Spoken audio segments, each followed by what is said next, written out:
We are holding Daf Vav Amud Beis, all the way in the bottom by the Mishnah.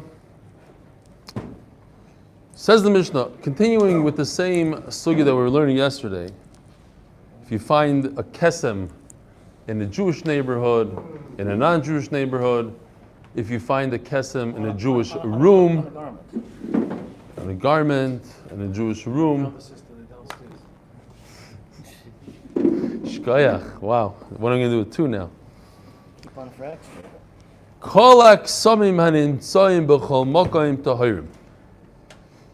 you find a kesem b'chol makom, says Rashi, meaning in a Jewish place.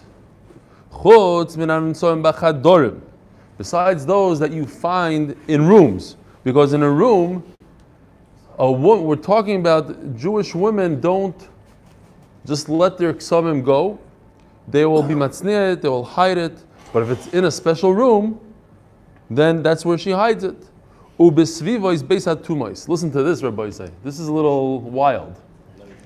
In those days, they were very makbid on taharis, and if a woman was a niddah, she couldn't be around taharis. So if you were a wealthy guy, you put her in the attic, keep her away from your taharis. If not, you ship her off to a niddah hotel called Beis Hatumos. What? Beis Hatumos. It's a great place to be. And don't forget that in those days they would wear different clothing. Everybody knew this person is a niddah. She needs to stay away from my food. So it says like this: okay, you're in that special hotel. You understand that if you find a kesem there, it's most likely you know the source. So it's tamei. Beis Hatumah shel kusim mitam boil. So now the Mishnah goes a step further. The kusim also had their hotel, and it said in parentheses kusi hotel, and over there it was tamei betumas meis in oil. Why? Gross. Like in your hotel itself. Why take a trip to the cemetery? They had a little miscarriage while they're in the Beis Hatumos, so they just opened up the ground, buried their little miscarriage in there, and therefore the whole hotel, the whole building is a tumas oil. Rabbi Yehuda Omer lo'hoy koivrim. Forget about it. That's not what happened. They wouldn't bury, they wouldn't do something like that. Elo, what they would do is mashlichim. They just let it loose. They would throw it on the ground somewhere. And they wait for the animals to take care of their miscarriage. So Memela says Rabbi Yehuda, there's no tumas meis in this Beis Hatumos. Nemarim loymer kovarnu shomas hanefalim, or loy kovarnu. You hear? Yes. So we're going to see a theme that a kusi is believed when it comes to the Iraisa. He is not believed when it comes to anything the Rabbanim. Even the Iraisas that are learned out from the Rabbanim, they're not makbid on. So if it doesn't say specifically in the Torah a certain thing, they don't go by it. So therefore, says the Mishnah, Ne'emanim loyma kavarnu shamas hanafalim, oy loy kavarnu. Tuma is the Iraisa. That's a pasuk that they agree with. So if a kusi tells you there's no grave right over here, you could believe him. If there is, yes, you could believe him. So now, for the same reason, Bechar is a Deraisa. So if a kusi tells you that this animal had already given birth and is no longer chayiv in a Bechar, you could trust him. Ne'emanim al tziyum kvaros. And they're also believed to mark graves and say, oh, Gershon is here. Ne'emanim al tziyum kvaros. Ve'ne'emanim lo yal eschochos ve'lo yal prois ve'lo yal beis hapras. Somebody's in a great mood. Baruch Hashem. That means the chashmal is coming in today. I don't know. That's no, we Dafka don't want it today. I wanted to speak to you about that. All right.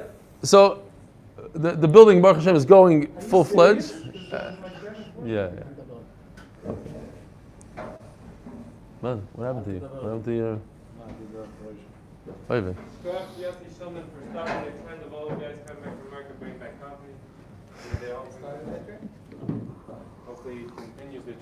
Welcome back, Yossi. Agabonim. Now we have the Rabbanans.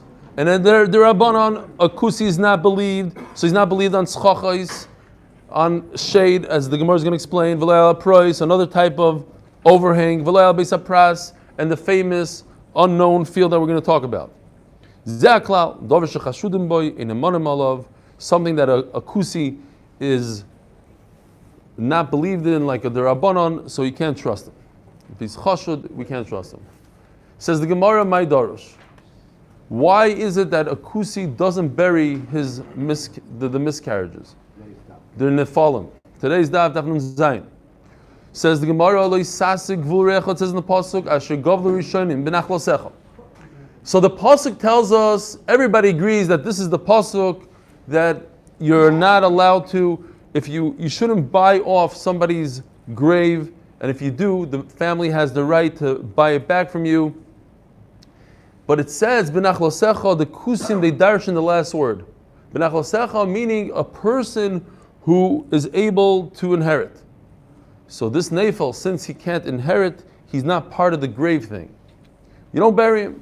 Kol sheyesh lo nachlo, yesh lo gvul. Kol she'ein lo nachlo, ein lo gvul. There's a very big deal here in the Achronim. The Magen Avraham brings the Hagoyis Maimoniyos that says that you don't have to bury a nefel b'zman hazeh. And the Magen Avraham goes along and says, I hold you do have to. And the Chazon Ish says, they brought a pasuk.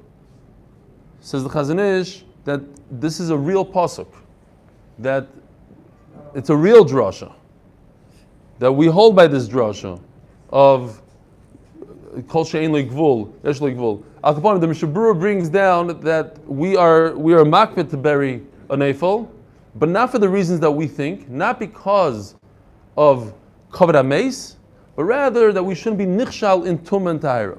Full term or what? No. If it's full term, then it's not a nefel. Full term is not a nefel. We're talking about a nefel. Before full term, that 1 month.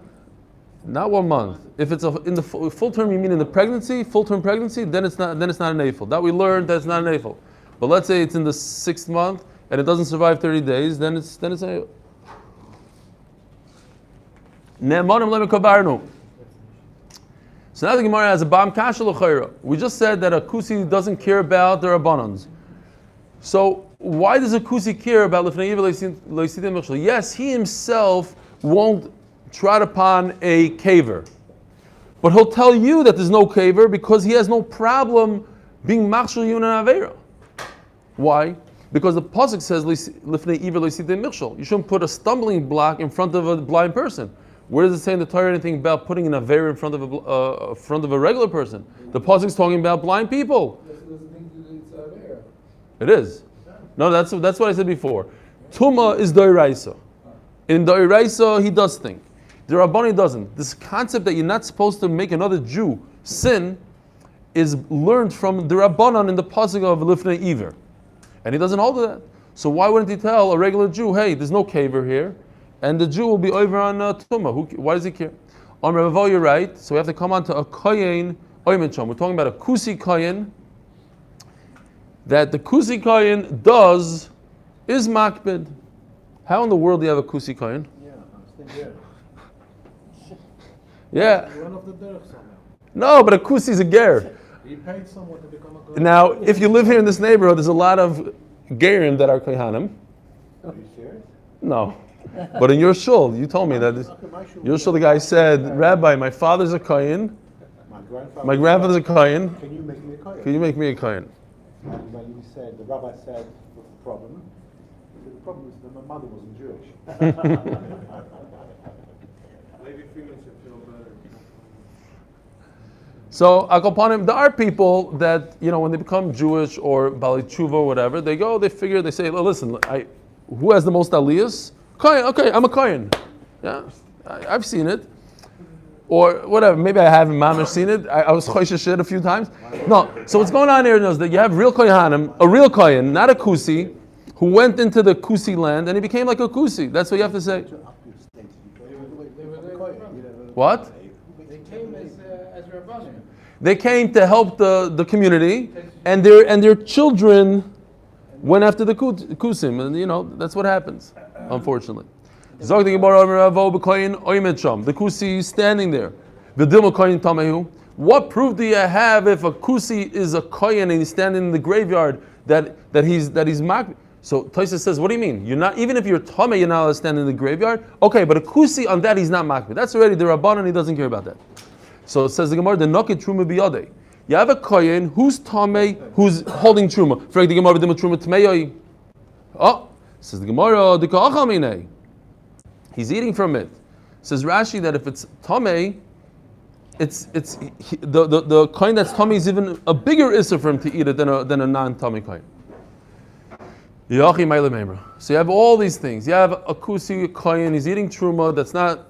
So what's the big chiddush? They don't know. Maybe they don't understand so much how a miscarriage works. They know that it has to be 40 days, but they don't know exactly if this miscarriage is a 40-day-old miscarriage. Maybe it's less. They don't consider it a miscarriage. Kamash Malan, that they know the halachas and they're makbid, and you can trust them. If you buy an animal from a kusi and he tells you, listen, you don't have to worry about a bechar, the next, and it's a big difference in price. If the next cow that she gives birth to, the next calf, goes to the bechar, it's worth less. He tells you, don't worry about it. I took care of it. I already had a bechar. You could trust him. But why? He doesn't care to lie to you. You watch him shearing the wool of this animal and working this animal. That's a doiraisa that he himself will be magbid and you know. What's the chiddush? Tinuf, as we learned, if you remember in Bechayra, the whole. If an animal also has a miscarriage, that's considered a Bechayra. He'll say that it's considered a Bechayra, but really it wasn't really a real piece. It was stam, blood or whatever. He decided it's a real miscarriage, and Memela, I shouldn't be soymech on him. No, he knows the halachas, he can be soymech on him. Ne'emonam al tziyun. Now, they are believed to mark graves, to say, here's a grave, here's not. The whole concept of marking graves is the Rabbanon. Says the Gemara, Kivin Ksiva, since it's in the Nevi'im, Mizar Zehir Bei Dichsiv, V'ra Etzem Adam, Ubona Etz L'Tzion. It says by Melchemes Gog u'Magog that there's going to be a lot of dead, and they're going to find the bones from the people from Gog, and every bone they're going to put like a little matzeva. So you see the concept of putting matzevas, and therefore they were makbid on it.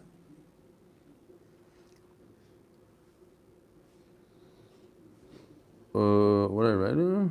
Sometimes I don't understand my own writing.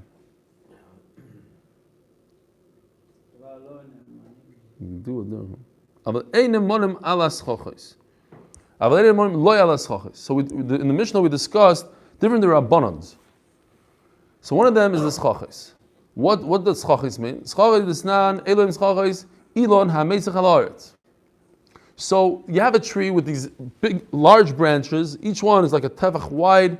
They don't connect to each other, and they buried a dead underneath one of the branches. They were in a rush. Erev Shabbos, they had on the spot. They dug a grave, put them under the tree. That's where they would bury people, under the tree. It's a little nice place. Comes the kusi and says, "Listen, he's buried under this branch and not under that branch. And Mamela, you're allowed to walk over there, and you can't walk over here. So I don't trust him." It's the Rabbanon. Perois, the Snan, Avonim, Perois, Hayotis, Menagoder. Why? Because, again, why is it the Rabbanon? A kusi is not makbid on tzveikus. That's his thing. It's Suffolk, maybe it's a Rabbanon kind of thing. So he'll say, if I could be toilet on that branch, not on that branch, he's not makbid. So maybe you can't trust him in that. Avonim, Perois, in the Mishnah itself, it doesn't bring, if you look on the side, the Goin takes out the word avonim. The point is that anything that protrudes from the wall, no way. Baruch Mechayim Mesa, I can say B'Shem Hashem. Coffee delivery. Wow.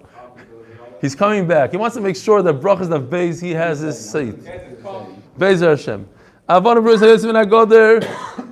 So you have these stones, these larger stones that protrude out from a fence. He could say, listen, there's no dead people buried there. And we don't trust them. Beis HaPras, what's the famous Beis HaPras? Omer Rav Yehuda Shmuel, Menapeach Odom Beis HaPras Voilech. So first of all, we have this. Beis HaPras is, stand for illustrative purposes, a person plows the field. You see this is a plowed field, and there was somewhere in here, there was someone buried, so we're concerned that the plow is going to take a bone, and a bone is metama b'kisa'ira, and it's somewhere in this field, and Memelo Chacham said that 100 amas in all direction is also for you to walk there. So that's Gzeri D'Rabbanan. So again, we're not concerned with Gzeri D'Rabbanan. So it says in the Gemara, how do I know that it's D'Rabbanan? Because it says, Minapeach Odom Beis HaPras V'Hoilech. A person could blow on the ground and continue walking. When we learned this Gemara in Bechiris, I was searching for a picture and I came up with an inappropriate picture which I brought here. It was of Michael Jordan blowing. I was trying to find I was picturing myself, a person getting on all four and his mouth close to the ground and blowing. And what I came up with was Michael Jordan's. I didn't think it was appropriate to bring him today, so I changed it around a little bit. So this is what it looks like. He's wearing a yarmulke and he has tzitzis. So Mela, fine. But this is what it looks like. This is how a person would get on all four and blow his way through this field right over here. Imagine this, going on all four. Fine. What? How did I change it? With a picture without him to kick the Pope. No, but I need a picture of a person on all four blowing his way. Okay, just picture this. What's going on here, by the way, this halacha only applies usually for Korban Pesach. They were so desperate to get there that Chacham said they're allowed to do this, and this is the Rabbanon again, this whole Beis HaPras. And a person, he had to get to Beis HaMikdash, he had no choice. Gets down on all four, blows his way through, meaning he makes sure that everywhere on the ground, there's nothing that looks like a barley-sized bone. Fine. So you know that's the Rabbanon. Rav Yehuda, exactly. Rav Yehuda bar Ami Mishmei Rav Yehuda Amar Beis HaPras Niddah Shtar. There's another halacha. If a lot of people walk through it, it's also tahar because the people are going to destroy any bones in sight, or they're going to move it to the side. Akopanim, this is a D'Rabbanan kind of thing. You see that the whole issue to begin with is D'Rabbanan, because if it was D'Oraisa, if people just walked by it, it wouldn't help. If you plow a caver, you create a Beis HaPras, a broken field.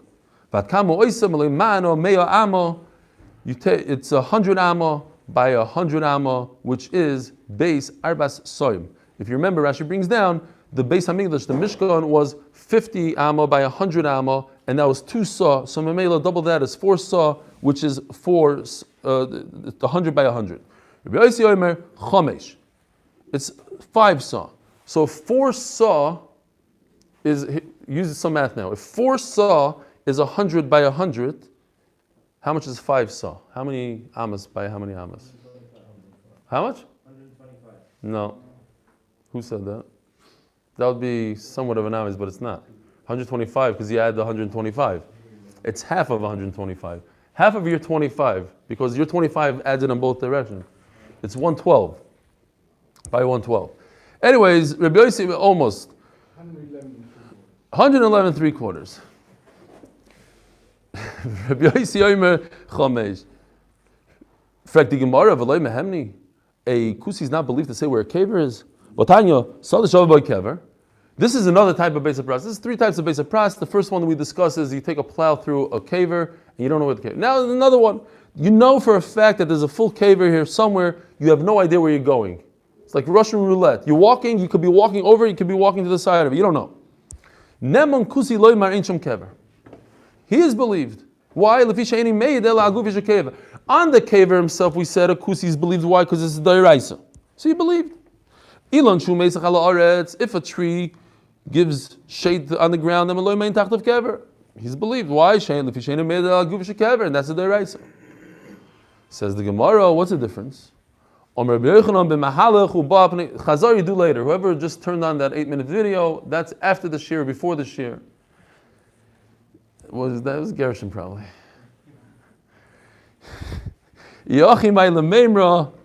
So what's going on? Sorry. If you have a kusi that walks through your entire field, up and down, 100 amma, back and forth, so what does that tell me? That there's no caver here, because he himself is makir on D'Oraisa, and from the fact that he walked in your entire field, then you know there's no caver. So then what's the big chiddush? There's a small area that comes right off the field. It's not a square, a little protrusion, and in that little area there's a caver, and he tells you that there's no caver here. He walked the whole thing up and down. He didn't walk in that little piece that sticks out. We're talking about kain again.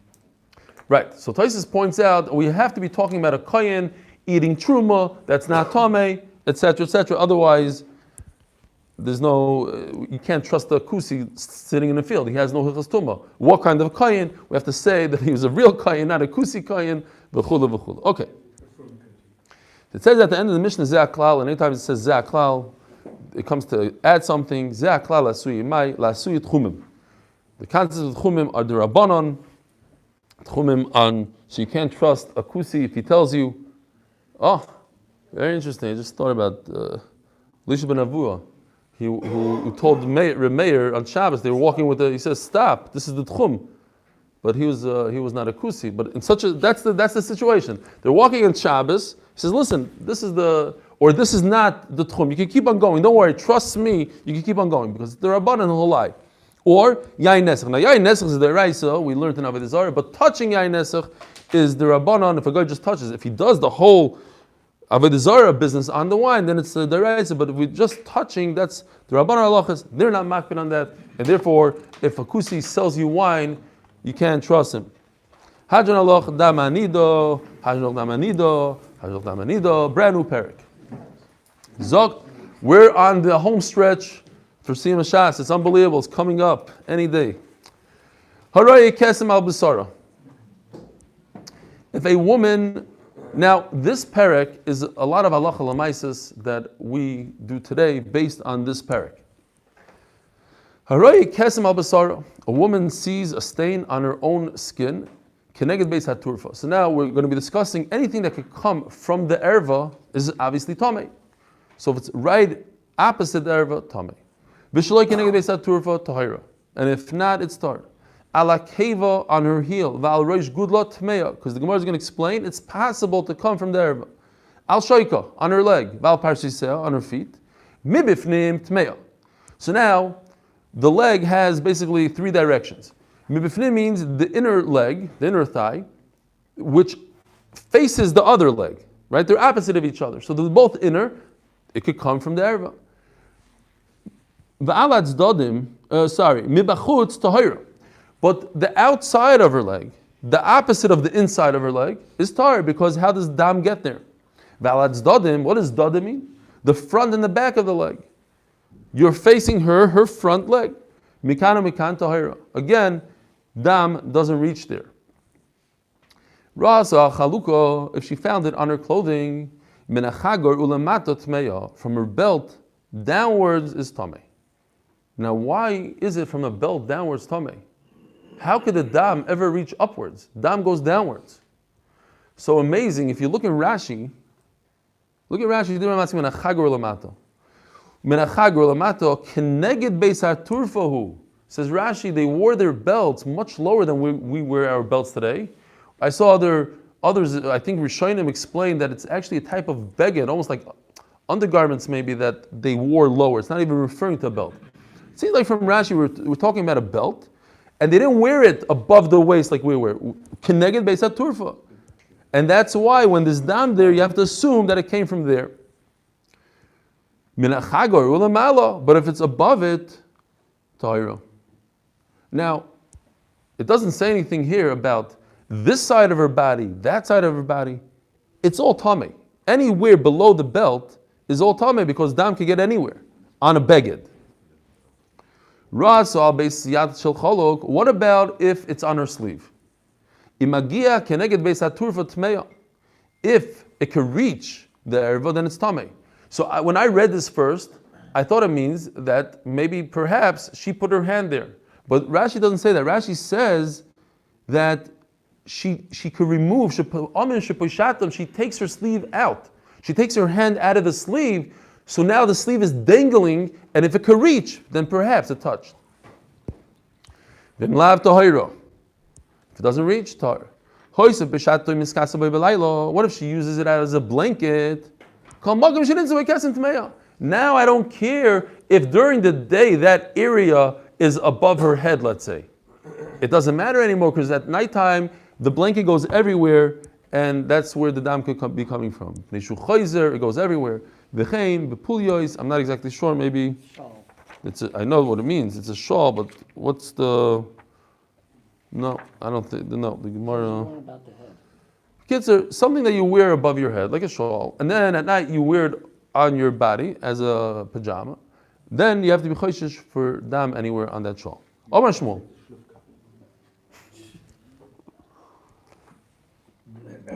Omar Shmuel. Comes Shmuel and says the big yisoid that we're mentioning throughout the Masechta. Batka karka oilam. A woman checked below her on the ground. And she sees that there's absolutely no dam. V'yashva aleha. And she sits down on top of the ground. Umatza dam aleha. And then she found dam on the ground. Tahira. Where did this dam come from? Came from her. So why is she tahir? Shenemar bibsara achetargish bibsara. Here's the Yisod of Shmuel. Shmuel says the medoiraisa, a woman is not tamei unless she senses, she feels it coming out. And if not, even though she's certain that it came from her because she checked the ground the second before, and the only possible source is she herself, she's tar. So what does it mean, shetargish? So the machlokes in the Achronim, the Shulchan Aruch brings that she feels that her womb opens up. She feels it opening up. And they explain to Shulchan Aruch that it's similar to the feeling of having the urge to go to the bathroom. That's what they say. Meir Reglaim. The Rambam says her body trembles. And the Niddah Yehuda says that she feels like a flow of liquid in her guf. So Memela, today, Bizmanenu, if a woman feels any one of those three hargashos, then she's tamei midiraisa. There's another machlokes achronim whether just by feeling it without seeing any dam, let's say a menstrual cramp, is that considered a hargasha without any dam at all? Akopanim here is very interesting also, as we're going to see soon.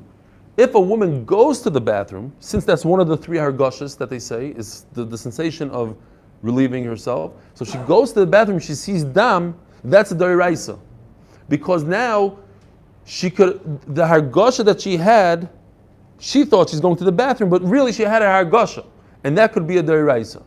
And the same thing if she did a bdika, as the Gemara is going to bring these two things, meiraglaim and bdika are in this sugya. She did a bdika and she finds dam, that could be a doiraisa, mamish doiraisa. Why? Because the bdika cloth could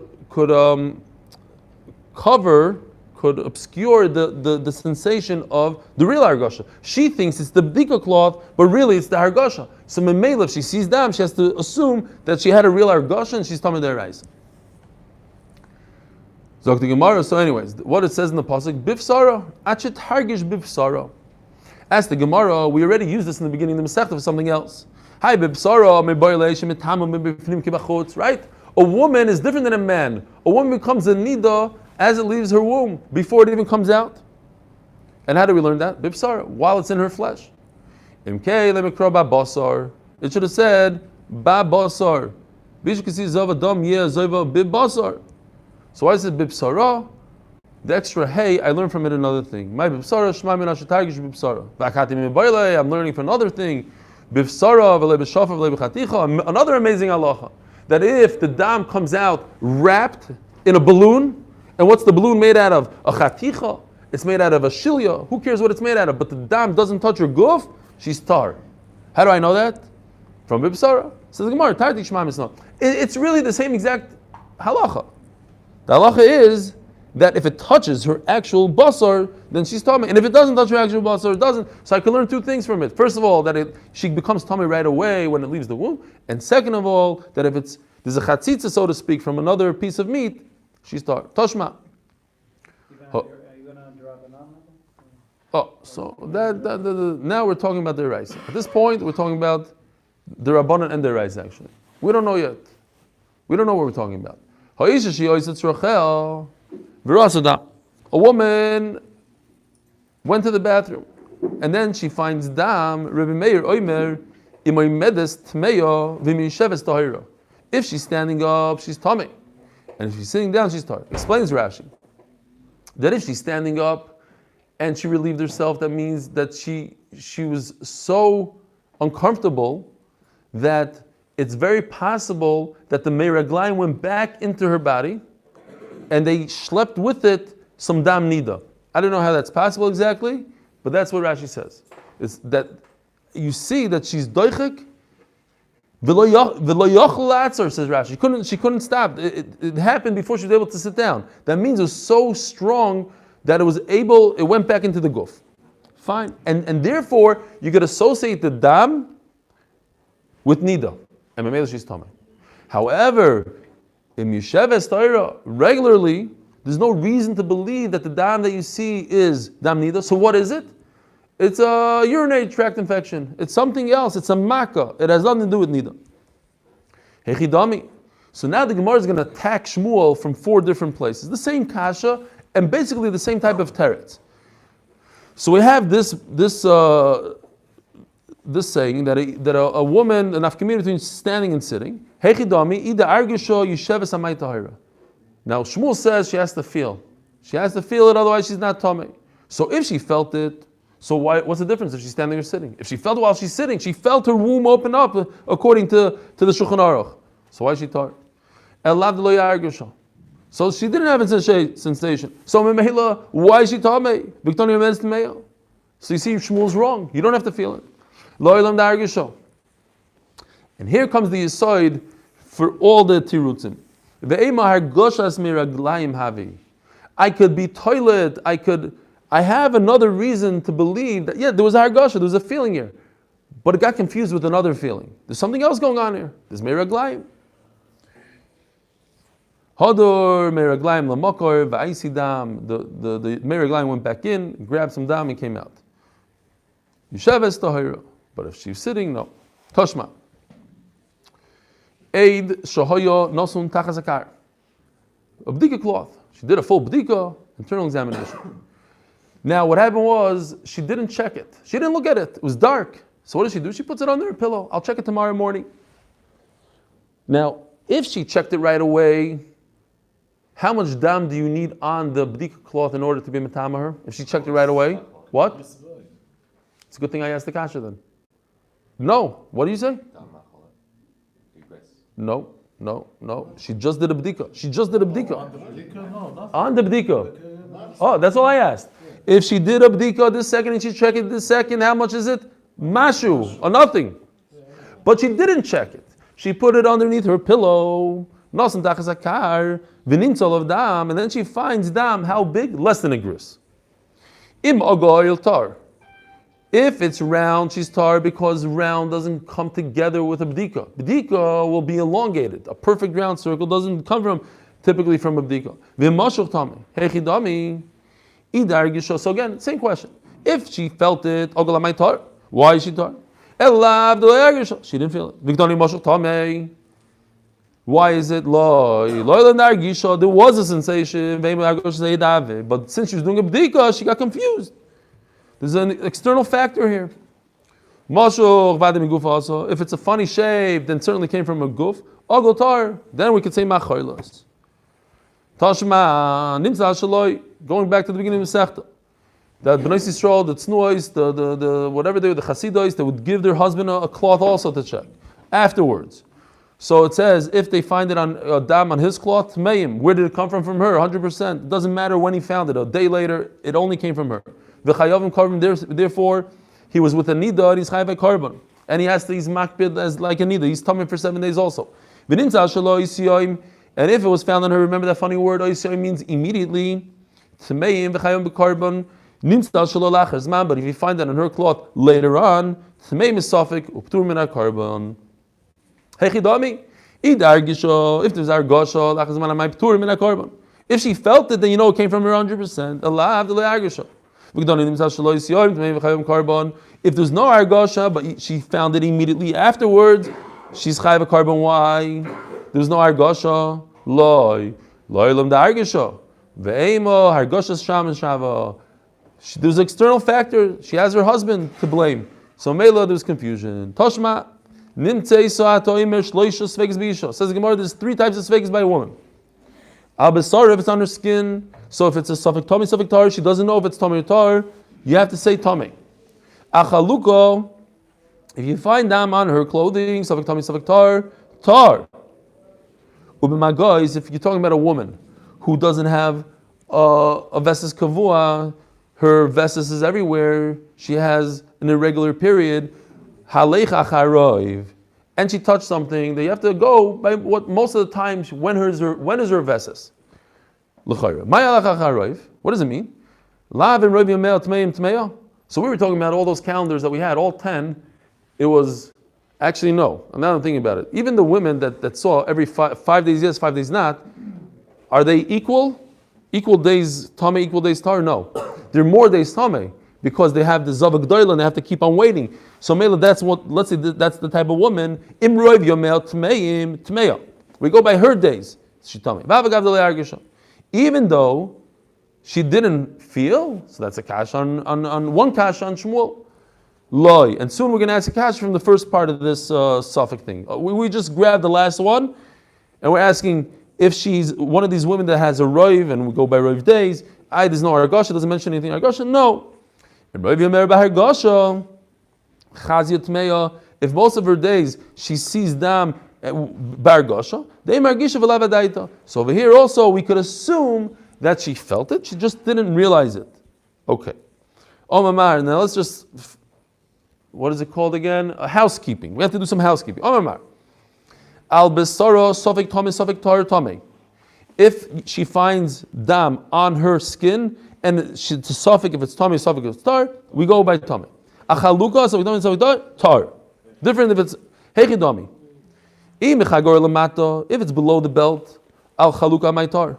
Then why in the world do you say that if it's on her beged, she's tar? How does that fit with our Mishnah of Etnan? Minachagor lamata tome. If it's on a clothing below the belt, it's tome. So you have to say that's above the belt. Why is she tame if it's above the belt? You have to associate it with the erva, and above the belt you can't. So she's tar. I have 2 shatim I can tell you. This one, it's below the belt. We had this also. All not new concepts. She has an external factor that she could say that the dam came from. She walked through the butcher shop. So if it's on her flesh, then we have to assume it came from her. Why? How can you walk through a butcher shop and get dam on your skin without it touching your clothes first? It has to penetrate somehow. She's completely clothed. But if it's on her garment, then it could come from the butcher shop. Now Taisus points out a beautiful thing, that even if she's wearing a lot of clothing, it's possible it's on one of the lower layers. Because that she could lift up. There's no problem with tznius. But to say that's on her skin, that nobody would ever do. And you love this one, and I have no picture for this. She did a headstand. So she did a headstand, now above the belt becomes below the belt, because now I can understand how the dam got there. If it's on her skin, then it came from her body. She should have seen it on her clothing. But if it's on the clothing, it came from an external place. Since I could associate this with something else, then I'm not forced to say that it came from her. That's the vart here. Ask the Gemara, what's the Gemara's kasha?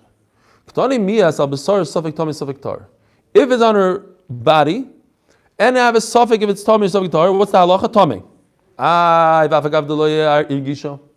So going back to Shmuel, you need to have argasha. Where's the argasha? Void. Tonight it says in the Mishnah, our Mishnah, if she sees a stain on her basar, she's tummy. What happened to the argasha?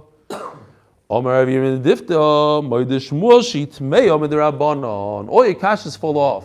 That Shmuel admits, and that's what we do today. She's tamei midrabanan. What Shmuel was saying, you want to be mitamei midaraisa? There must be our gosha. Have a great day. Huh? Oh, who?